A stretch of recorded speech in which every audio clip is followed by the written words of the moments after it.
মাটি নয়, পানির ওপরে ভাসছে ফসলের মাঠ। ওপর থেকে দেখতে আঁকাবাঁকা এই ভাসমান জমিকে মনে হবে সাপ। জলবায়ু পরিবর্তনে বেড়েছে প্রাকৃতিক দুর্যোগ। সেই দুর্যোগে সব থেকে বেশি ক্ষতিগ্রস্ত হচ্ছেন কৃষকেরা। তবে সেসব দুর্যোগের সাথে খাপ খাইয়ে নিচ্ছেনও তারা। উদ্ভাবন করছেন নিত্য নতুন পদ্ধতি, বাড়াচ্ছেন উৎপাদন, যোগান দিচ্ছেন আমাদের খাদ্য চাহিদা। তেমনই এক অদ্ভুত চাষাবাদ পদ্ধতি হলো ভাসমান ফসলের মাঠ। বন্যা মোকাবেলায় বাড়ছে এই ধরনের চাষ পদ্ধতি, বাড়ছে জৈব কৃষি, বাড়ছে ফসলের উৎপাদন।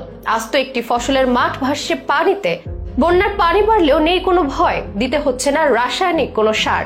কিভাবে তৈরি করা হচ্ছে এসব ভাসমান কৃষি জমি, কতটা কাজে আসছে কৃষকদের, এই পদ্ধতিতে সবজি উৎপাদনে কতটা কমছে ক্ষতিকর রাসায়নিকের ব্যবহার, এসবের বিস্তারিত নিয়ে থাকছে এখনকার বিশেষ আপডেট। কৃষি প্রধান এই বাংলাদেশে দিন দিন বাড়ছে জনসংখ্যা, সেই সাথে